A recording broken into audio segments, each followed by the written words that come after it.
तो एक लंबा सिलिंड्रिकल वॉल्यूम है। यहाँ ब्लू कलर से उसका एक पार्ट हम देख रहे हैं और यहाँ पर ट्रांसपेरेंट जो पार्ट है ये इंडिकेट कर रहा है कि ये जो सिलिंड्रिकल बॉडी है ये काफ़ी लंबा है। कहा गया है कि इस सिलिंड्रिकल बॉडी का जो रेडियस है ये रेडियस है कैपिटल आर, और ये कहा गया है कि इसमें कुछ चार्ज डिस्ट्रीब्यूटेड है जिसका वॉल्यूम चार्ज डेंसिटी रो है।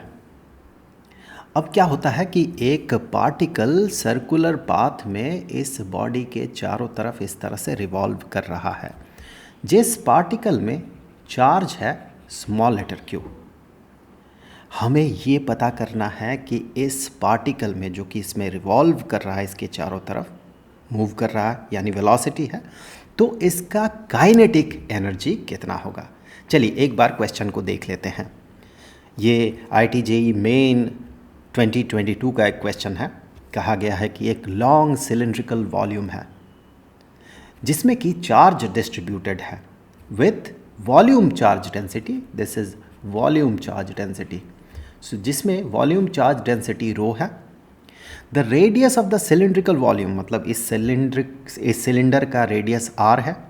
अ चार्ज्ड पार्टिकल जिसका चार्ज स्मॉल लेटर q है revolves around the cylinder in a circular path.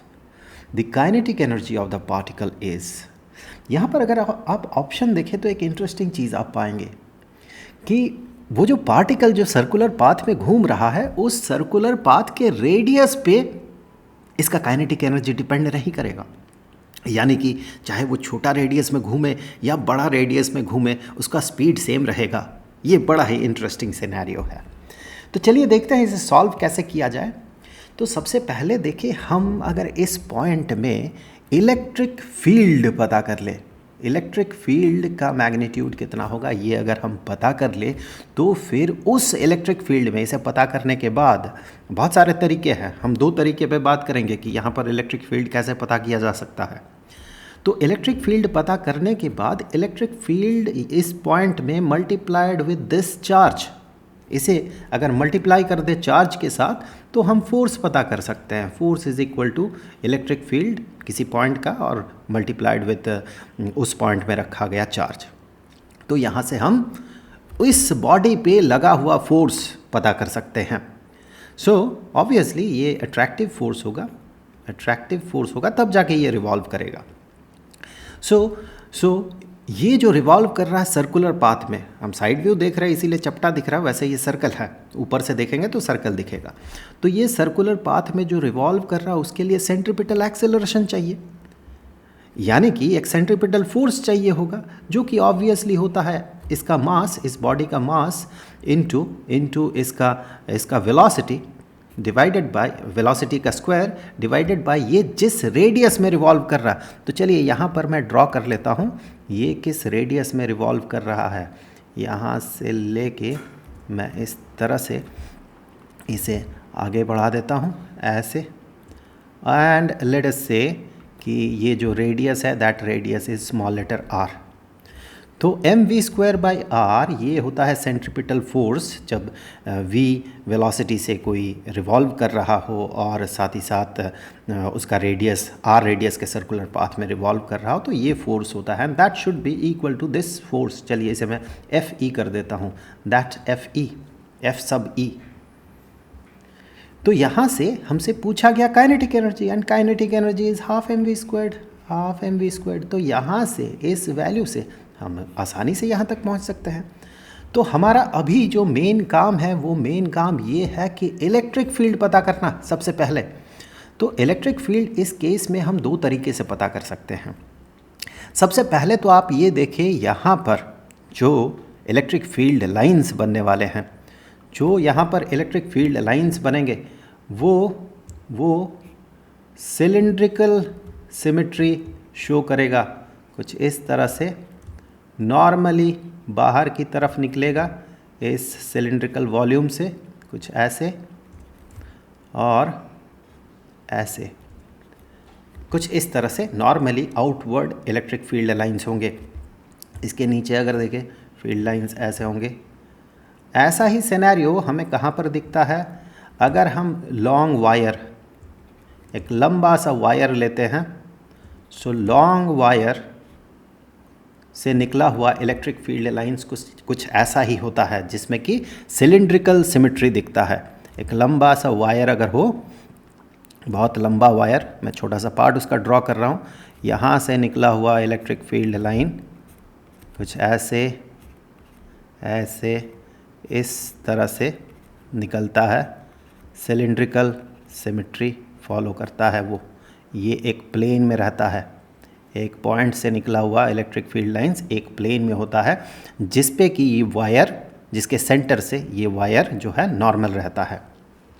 सो ऐसे केसेस में हमें पता है कि अगर r डिस्टेंस दूर, परपेंडिकुलर डिस्टेंस यहाँ से इस वायर से परपेंडिकुलर डिस्टेंस अगर r हो, किसी पॉइंट का r डिस्टेंस दूर, जो इलेक्ट्रिक फील्ड बनता है, let us say that electric field is E, that E is equal to इसका लीनियर चार्ज डेंसिटी। इस वायर में जो लीनियर चार्ज डेंसिटी होता है, linear charge density divided by 2 pi epsilon naught into वो वाला डिस्टेंस, उस पॉइंट का डिस्टेंस, परपेंडिकुलर डिस्टेंस इस वायर से।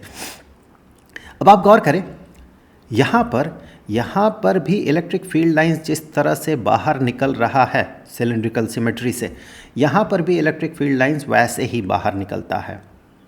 तो अगर हम लीनियर चार्ज डेंसिटी, इस केस में जबकि वॉल्यूम चार्ज डेंसिटी गिवन है, अगर हम लीनियर चार्ज डेंसिटी पता कर लेते हैं और इस सिलेंडर को वायर की तरह ट्रीट करते हैं, वैसे सिलेंडर, ये मोटा सा सिलेंडर है, इसी का रेडियस घट जाए तो वायर बन जाएगा, और रेडियस कितना मोटा है ये सवाल में नहीं कहा गया है। सो आप ऐसे भी without the understanding of electric field lines emanating, without understanding भी आप ये अज्यूम कर सकते हैं with the structure of the question कि हम इसे मान सकते हैं कि रेडियस अगर छोटा होगा तो ये वायर ही हो जाएगा फिर।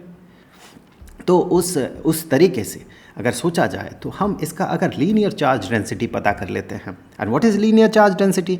Charge per unit length. तो लीनियर चार्ज डेंसिटी यहाँ पर अगर हम पता कर ले तो फिर इस वाले फॉर्मूला से, linear charge density is this, so इस वाले फॉर्मूला से हम इस पॉइंट का, जो कि सिलेंडर के सेंटर से, इस सिलेंडर का जो एक्सिस है, उस एक्सिस से r डिस्टेंस दूर जो इलेक्ट्रिक फील्ड बनेगा यहाँ पर, इलेक्ट्रिक फील्ड इंटेंसिटी, वो हम पता कर सकते हैं विद दिस फॉर्मूला। सो इससे पता करने के लिए हम क्या करते हैं, क्या पता करना है? Linear charge density. हम क्या करते हैं, सबसे पहले तो इस सिलेंडर का एक छोटा सा हिस्सा, एक छोटा सा सिलेंड्रिकल सेक्शन हम यहाँ से काट लेते हैं।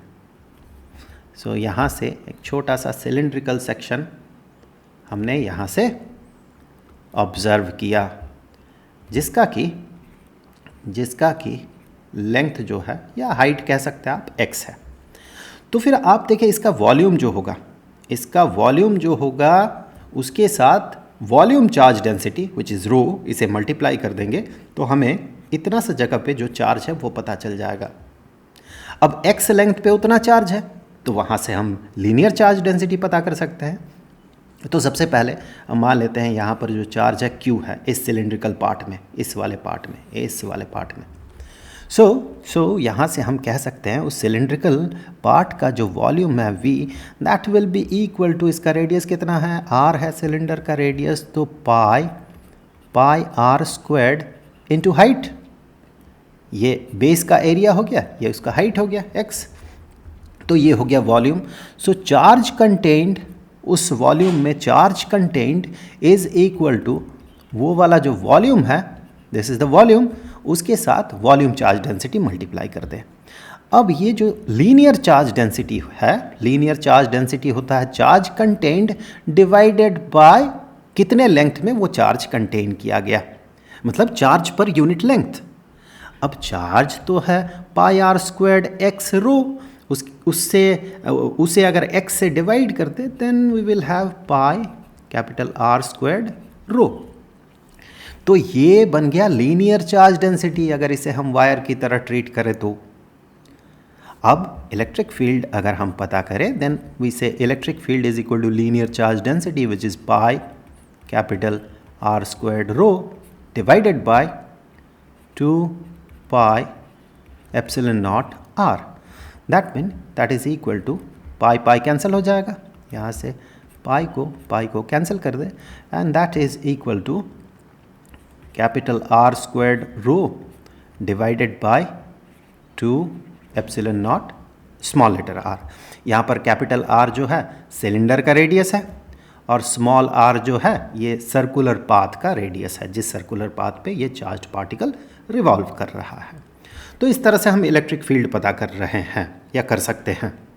एक और तरीका है, सपोज आप ये फॉर्मूला भूल गए तो वहाँ पर हम गाउसेस थ्योरम अप्लाई कर सकते हैं, गाउसियन सरफेस यहाँ पर ड्रॉ करके। उसे हम थोड़ी देर बाद करते हैं। चलिए फिलहाल तो इलेक्ट्रिक फील्ड अगर हम इस तरीके से पता कर सके तो फिर यहाँ से एक बार आगे बढ़ जाते हैं। तो इलेक्ट्रिक फील्ड का वैल्यू ये है, इलेक्ट्रिक फील्ड हमने पता कर लिया, इलेक्ट्रिक फील्ड है ये। अब उसके साथ Q को मल्टीप्लाई कर देने से हमें क्या मिल जाएगा, फोर्स, उस बॉडी पे लगा हुआ force. So that force is equal to the electrostatic force is equal to, this is electric field, R squared rho volume charge density divided by 2 epsilon naught R, और इसके साथ जो चार्ज है इस बॉडी का, इलेक्ट्रिक फील्ड के साथ charge को मल्टीप्लाई कर दे तो फोर्स मिल जाएगा।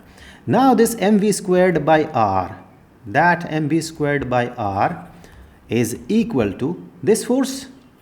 This is the centripetal force required for this body to move around this circular path with velocity v, and in the circular path of radius r. So ये required force r squared rho q divided by 2 epsilon naught r अगर हो तो यहाँ से denominator वाला r cancel हो जाएगा। अब हाफ एम वी स्क्वायर्ड, चूँकि M V squared is this one, so half M V squared मतलब हाफ से दोनों साइड को मल्टीप्लाई कर दे। सो हाफ से मल्टीप्लाई करेंगे, न्यूमरेटर कोई फ़र्क नहीं पड़ेगा, और डिनोमिनेटर में 2 और एक मल्टीप्लाइड हो जाएगा because half is there. So 2 into 2 is 4 epsilon naught. So R squared rho Q divided by 4 epsilon naught. So r square rho q divided by 4 epsilon naught. So this is the right option. अब जैसे कि हम बात कर रहे थे, मान ले कि आप ये वाला फॉर्मूला भूल गए कि लाइन चार्ज डिस्ट्रीब्यूशन, यानी कि एक लीनियर चार्ज डिस्ट्रीब्यूशन, एक वायर में अगर चार्ज डिस्ट्रीब्यूटेड हो with linear charge density lambda, तो उसके आसपास r डिस्टेंस दूर इलेक्ट्रिक फील्ड कितना बनेगा, ये फॉर्मूला आप भूल गए। हो ही सकता है भूल गए, तो वहाँ पर जो फंडामेंटल्स है उस फंडामेंटल को हम यहाँ पर यूज़ कर सकते हैं। वो क्या है, हम यहाँ पर गाउसियन सरफेस एक ड्रॉ कर लें। कुछ इस तरह से गाउसियन सरफेस बन गया। अब आप देखें यहाँ पर इलेक्ट्रिक फील्ड जो है, इलेक्ट्रिक फील्ड हम किस कलर से ड्रॉ कर रहे थे, इस कलर से। चलिए, इलेक्ट्रिक फील्ड जो है ऐसे बाहर की तरफ होगा और यहाँ पर यहाँ से ऐसे बाहर की तरफ होगा, इस तरह से ऐसे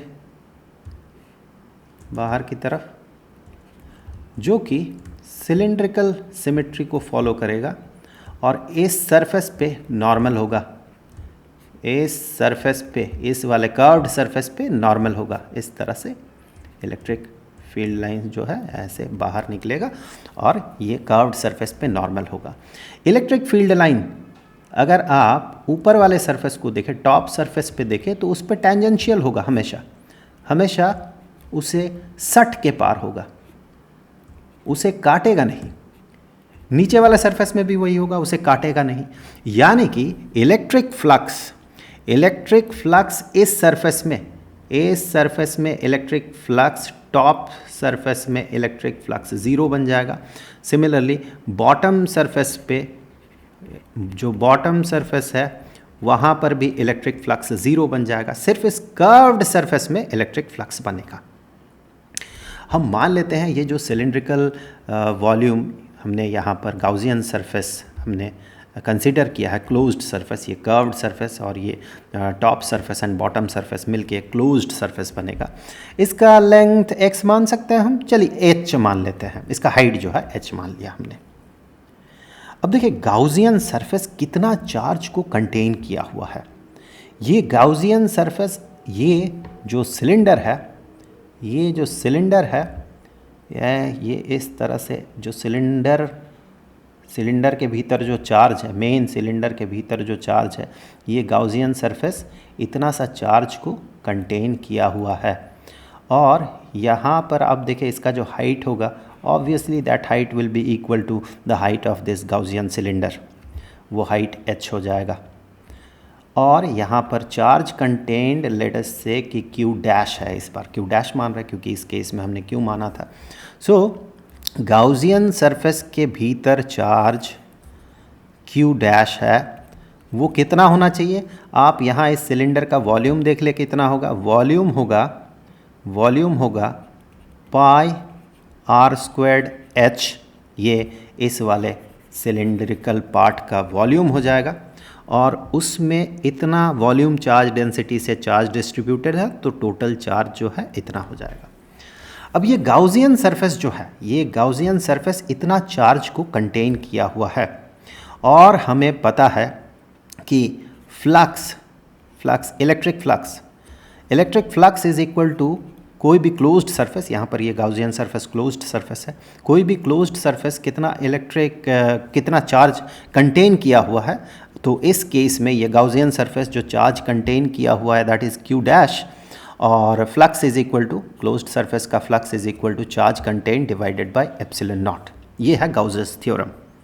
तो यहाँ से हम कह सकते हैं that is equal to pi R squared h rho divided by epsilon not.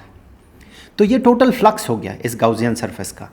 Top surface में फ्लक्स ज़ीरो हमने पहले ही देखा, बॉटम सरफेस में flux zero because electric field line उसे क्रॉस नहीं कर रहा है बल्कि उसे सट के टेंजेंशियली पार हो रहा है, तो नो फ्लक्स इज देयर। सिर्फ फ्लक्स बनेगा इस कर्व्ड सरफेस पे।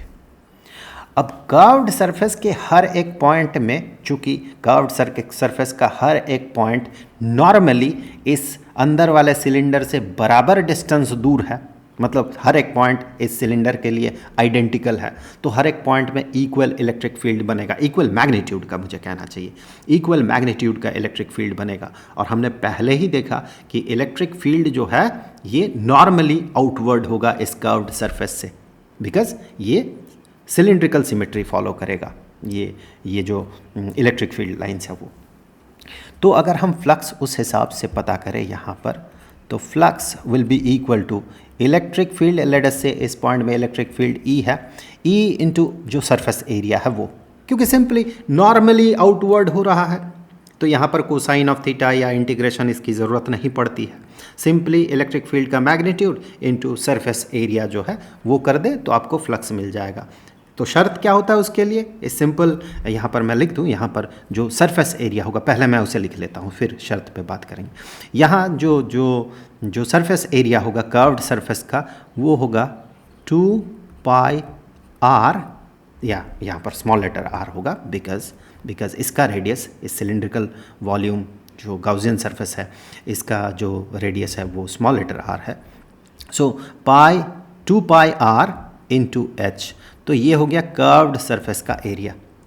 उसके साथ इलेक्ट्रिक फील्ड को मल्टीप्लाई कर दे तो हमें फ्लक्स मिल जाएगा। हाँ, जिस शर्त पे बात कर रहे थे यहाँ पर इस सिंपल कैलकुलेशन में शर्त यही होता है, यहाँ पर देखिए कोसाइन ऑफ थीटा अपीयर नहीं कर रहा, हमें इंटीग्रेट करने की ज़रूरत नहीं पड़ रही। शर्त यही होता है सरफेस के हर पार्ट पे जो इलेक्ट्रिक फील्ड हो वो नॉर्मल हो, पहली बात। और दूसरी बात यह है कि उसका मैग्नीट्यूड जगह जगह पे चेंज ना हो। तो ऐसे स्थिति में हम इस सिंपल फार्मूला को यूज़ कर सकते हैं। वैसे आपने गाउसेस थ्योरम में ये सब पढ़ा था। अगर आपको फंडामेंटल्स फिर से क्लियर करना है और डेवलप करना है तो फिर मैं यहाँ पर फंडामेंटल्स का जो प्लेलिस्ट है इस चैप्टर के लिए इलेक्ट्रिक चार्ज एंड फील्ड, उसका फंडामेंटल वीडियोज़ जो है जो NCERT बेस्ड, उस प्लेलिस्ट का लिंक आपको नीचे डिस्क्रिप्शन में डाल दूँगा, आप उसे ओपन करके देख सकते हैं। सो फ्लक्स अगर ये होगा और दूसरे तरीके से गाउसेस थ्योरम से अगर फ्लक्स हमें ये मिल रहा है तो दोनों को इक्वेट जब हम कर देंगे, इन दोनों को, लेट से this is equation 1 and this is equation 2, दोनों को इक्वेट करने से हमें क्या मिलेगा? देखिए, electric field should be equal to this expression divided by this expression. So pi मैं थोड़ा कलर बदल दूँ वरना इसके साथ ये मिक्स हो जाएगा। So electric field is equal to pi capital R squared H rho divided by 2 pi R H। यहाँ से आप कैंसिल कर दे H and pi, so pi and pi, और हमारे पास बचा हुआ रहेगा R squared rho divided by 2, epsilon naught miss हो गया है, एप्सिलॉन नॉट, यहाँ पर एप्सिलॉन नॉट भी रहेगा, दिस एप्सिलॉन नॉट मैं मिस कर गया था, एप्सिलॉन नॉट, सो डिनोमिनेटर में रहेगा 2 एप्सिलॉन नॉट R।